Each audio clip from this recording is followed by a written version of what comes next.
Welcome guys to another video of the Meta Wealth YouTube channel. So this is Man, and here today I'm going to be sharing with you guys 3 tips what not to do when investing into NFTs. So I've been getting a lot of messages and people asking me, man, I'm starting out with NFTs, or maybe, man, what would be your tips on what not to do when investing into NFTs? And actually, what I've seen over this space, including myself, is that there is a lot of things that you could do which maybe could make you lose a lot of money, but there are also things that you can do to make money. So this is why I've created this video today, so that you know exactly what not to do when investing into NFTs. And as always, please make sure to always do your own research. This is not financial advice. Please always make sure to do your own research. So without further ado, let's get into it. So the first tip, and I want you guys to write this down within your notes. If you got a notepad and pen, please make sure you write this down, because actually whenever you write things down, it instills within your learning a lot more. And also make sure that you write it down in the comments below, so that other people can also see what kind of learnings that you had within this video. So the first step that I want you guys to make note of is don't ape into projects when they're about to when the project's FOMOing or into FUD. Now, what does this mean? Now, FOMO basically stands for fear of missing out, which basically means that whenever anybody who's looking at a project and they perhaps maybe didn't get into the mint or maybe into the whitelist, and they're like, okay, I'm gonna buy into secondary market, let me get into that project. Now, the biggest problem that I see when people are doing this is actually what happens is, let me just show you within a graph here. So let's take, for example, a graph that has some time, some data on it. Okay. So here we're having a look at this project called the Bored Ape Yacht Club. Many of you will be able to recognize this. Many of you won't, especially for those who are new onto this channel. What actually happens within this beginning stage, where people who are beginning this project is they release the project. Okay, now when they release the project, usually what happens is there's an uptrend, especially with projects that have a high demand.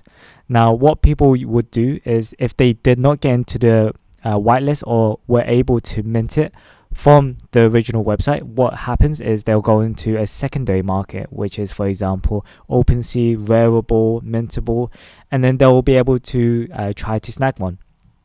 But actually what happens is, especially during this phase, is probably the most uncertain here. Why? Is because you don't know whether or not this is going to go up or is going to go down.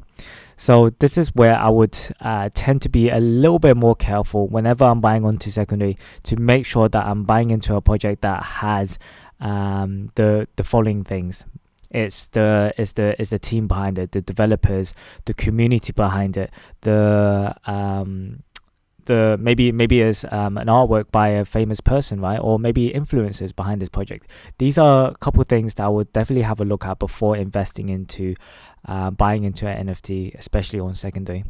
Now, the second thing, especially during the phase after this point here, which is what happens when the artwork reveals, is there's a big drop here. Now, usually whenever people are seeing this drop, what do the normal person do? They'll be like, oh my gosh, the floor price is going to go down. I need to at least save my skin. I need to cover some costs. So what did they do? Is what we call a term called FUD. F-U-D. Write this down in the comments below. FUD. So basically FUD stands for fear, uncertainty. What is it? Type in the comments below actually what's the D stand for.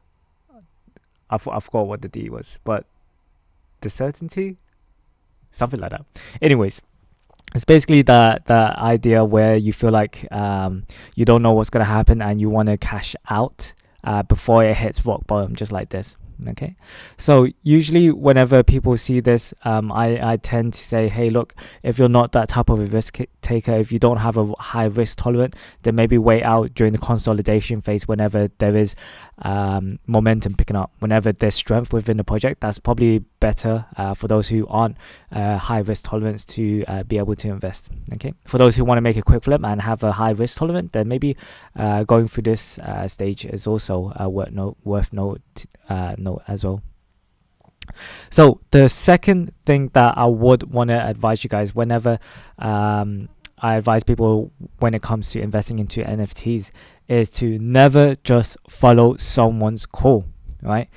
I always say do your own research, write this down, because actually the problem with a lot of people is, hey, especially for those newcomers or anyone who's looking for a new project to invest in, is, hey, let me go on YouTube, let me see what other people are investing in, and if I see that maybe they've done their research and they've given me a good enough reason to invest, I'm just going to do it without researching myself. Now that becomes a big problem. Why? It's because you haven't done the due diligence. You haven't researched on your own capacity to see whether or not you feel like this project is worth investing. And I want to be very clear on this, because actually me myself, when I first started out, I did something like this as well, where I said, wow, like this person, he's done a lot of research, he's credible. And actually, even with the most experienced people within this space, they also have calls where it doesn't go what they planned. So that's why I always say, please make sure to always do your own research. And the last thing that I want to share with you guys before we finish off this video is, write this down. Don't invest more than you can afford to lose. Okay, don't invest more than what you can afford to lose. Now, what I've seen, especially within this space right now, is people would do crazy things. They would take out big loans. They would sell off the house. They would do all sorts of crazy stuff, right, in order to get into these projects. Why? It's because they want to be able to make money, right? But actually what I've seen is there's people who can lose a lot of money and also people who make a lot of money as well. But what I advise people, especially within for you who's watching this video as well, is make sure that you already at the beginning of your NFT venture is to make sure that you stick to your plan. Okay, if you set out your budget, make sure that you don't go over your budget, because actually what happens is people say, oh, I've increased my budget before, why not do it again? That becomes a big problem, and that becomes a habit actually, because what happens is that could potentially make you want to invest more and then invest more, and then when you lose more and then you want to invest more, it is a whole cycle that you don't want to go down through. So hope you guys enjoyed this video. Please make sure if you have learned anything please make sure to comment below what you have learned. What was the biggest takeaway? And also do remember, if you're new to this channel, to make sure to hit that subscribe button. Make sure to click on the bell notification. That will keep you up to date with the latest videos, because what we're planning to do within this channel is bring more videos to give you guys more education, more knowledge with what is happening within this virtual space.